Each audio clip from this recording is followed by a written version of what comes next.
प्रिय छात्रों, आज हम कक्षा 6 का अभ्यास 5.3 लेकर आए हैं, जिसमें पहला प्रश्न है निम्न को सुमेलित अर्थात मैच कीजिए। आपको मिलान करना है। यहाँ दिया हुआ है ऋजु कोण। तो ऋजु कोण क्या होता है? 180 डिग्री के कोण को हम सरल कोण या ऋजु कोण कहते हैं। समकोण 90 डिग्री के कोण को समकोण कहते हैं। न्यून कोण 90 डिग्री से कम के कोण को न्यून कोण कहते हैं। अधिक कोण क्या है? अधिक कोण। और इसी प्रकार है प्रतिवर्ती कोण। तो अधिक कोण कौन सा होता है? 90 डिग्री से अधिक परंतु 180 डिग्री से कम के कोण को अधिक कोण कहते हैं। प्रतिवर्ती कोण,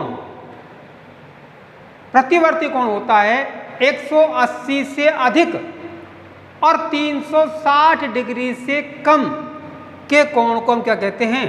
प्रतिवर्ती कोण कहते हैं। तो ये जानकारी मैंने आपको दी। अब हमें क्या करना है? प्रश्न है निम्न को सुमेलित अर्थात मैच कीजिए। ये आपको पहले नंबर पर दिया हुआ है। यहाँ 5 पंक्तियाँ दी हुई है। आपको यहाँ 6 इनके विकल्प दिए हुए हैं। इनमें से आपको मिलान करना है। तो ऋजु कोण, तो ऋजु कोण इनमें से कौन सा है देखना है। 1/2 गुणन से कम, 1/2 गुणन से अधिक, 1/2 गुणन, 1/4 गुणन, 1/4 गुणन और 1/2 गुणन के बीच या एक पूरा या संपूर्ण गुणन। तो गुणन का अभिप्राय यहाँ है एक पूरे चक्कर से है। अब पूरा चक्कर आपको पता है, ये पूरा चक्कर है एक गुणन। तो एक गुणन में 4 समकोण बनते हैं। एक पूरा चक्कर लगाने में कितने समकोण बनते हैं? 4 समकोण बनते हैं। देखिए 4 समकोण बनते हैं।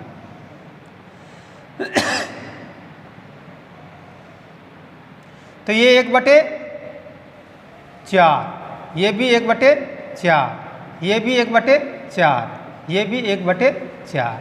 तो ये एक पूरा चक्कर हो जाता है। अगर ये 1/4 और 1/4 को जोड़ दिया जाता है तो 1/2 प्राप्त होता है, तो आधा हो जाता है। ठीक है। तो यहाँ देखिए पहला है ऋजु कोण। तो ऋजु कोण मैंने आपको समझाया था। 180 डिग्री के कोण को ऋजु कोण कहते हैं। तो 180 इसमें कौन सा में है? तो 180 यानी ऋजु कोण 1/2 गुणन।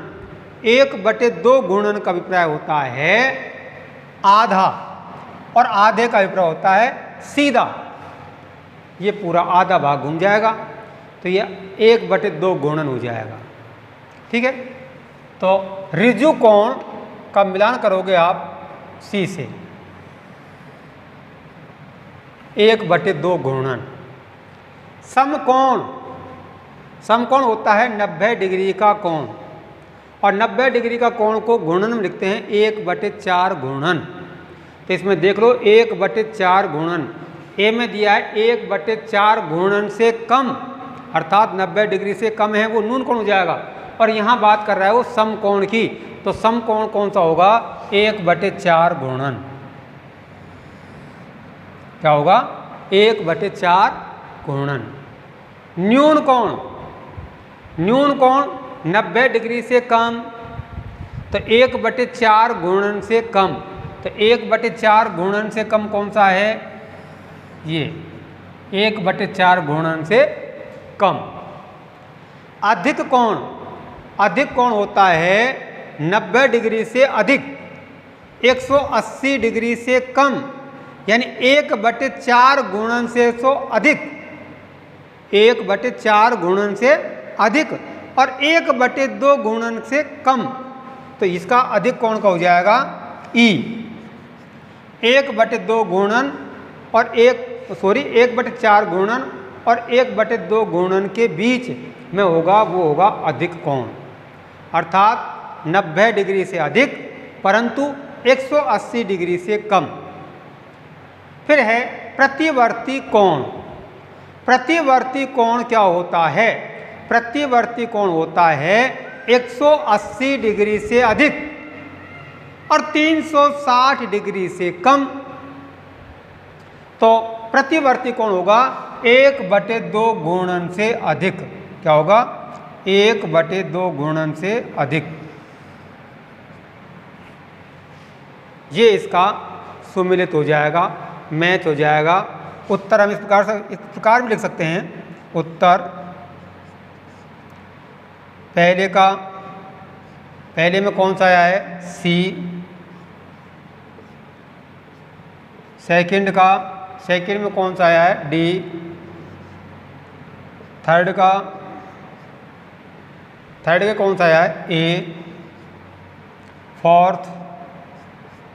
फोर्थ में कौन सा आया है? ई। और फिफ्थ, पांचवें में कौन सा आया है? बी। इस प्रकार रख सकते हैं, चाहे सुमेलित कीजिए आप। इसके बाद में आता है प्रश्न नंबर 2।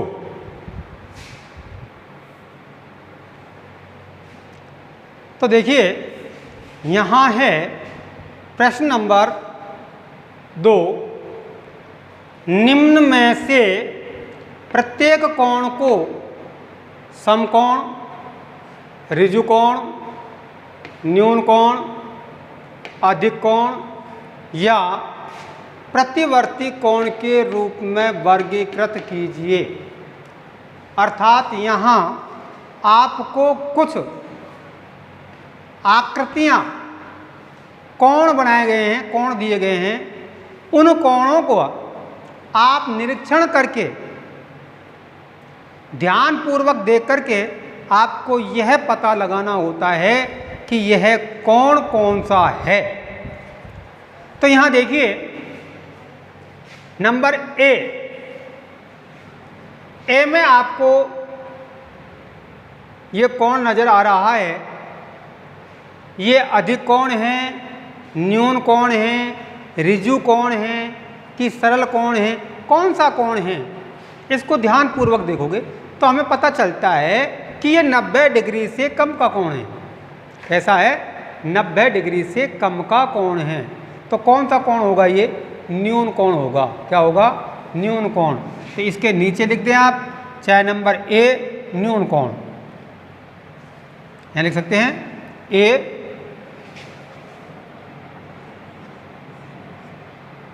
न्यून कोण। ये कौन सा कोण है? न्यून कोण। और न्यून कोण आप जानते हो 90 डिग्री से कम के कोण को न्यून कोण कहते हैं। इसके बाद में हम देखते हैं बी, ये 90 डिग्री से अधिक का है। 90 डिग्री सीधा होता है खड़ा हुआ, ये 90 डिग्री से अधिक है। तो कौन सा कोण होगा? ये अधिक कोण। 90 डिग्री से अधिक परंतु 180 डिग्री से कम के कोण को हम अधिक कोण कहते हैं। तो ये है अधिक कोण। बी कौन सा है? अधिक कोण।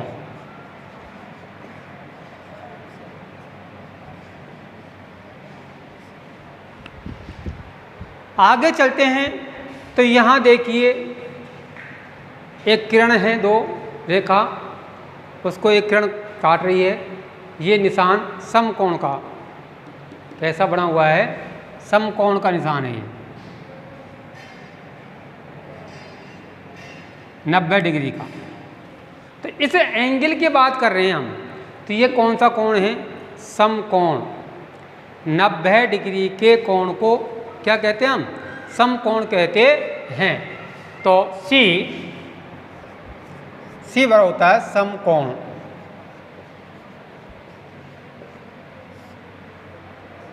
उसके बाद में देखते हैं डी।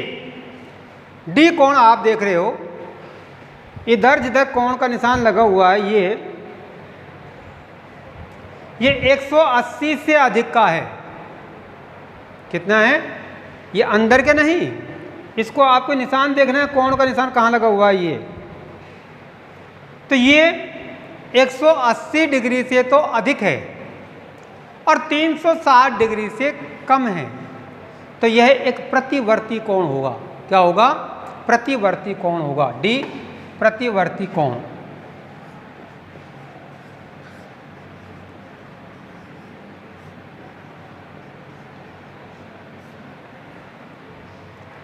ई पर चलते हैं, तो ई आपको नजर आ रहा है, इसमें कोण का निशान कहाँ बना हुआ है? इस सीधी रेखा पर।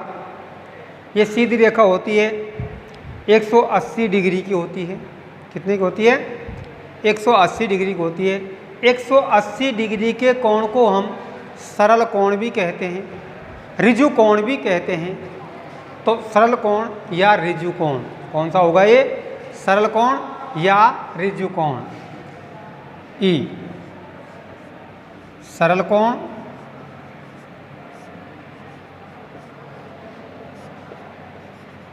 ऋजु कोण।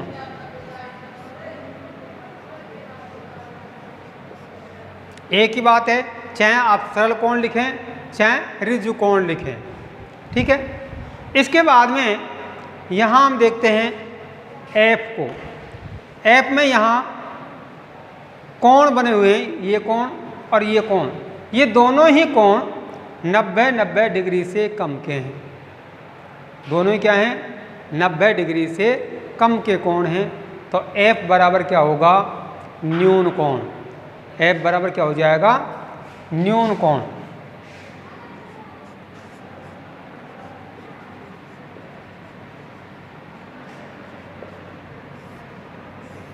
ये आपके प्रश्न नंबर 2 हल हो जाता है। चाहे आप इनके नीचे लिखें, इनका वर्गीकरण करें, चाहे इन चित्रों को बना करके सबको, और फिर उसका आप ए न्यून कोण, बी अधिकोण, सी समकोण, डी प्रतिवर्ती कोण, ई सरल कोण और एफ न्यून कोण, तो आप इनका वर्गीकरण करेंगे। ठीक है। आज के इस वीडियो में आपका यह अभ्यास 5.3 संपूर्ण होता है। अगली वीडियो में हम आपके लिए अभ्यास 5.4 लेकर के आएंगे। तब तक के लिए धन्यवाद।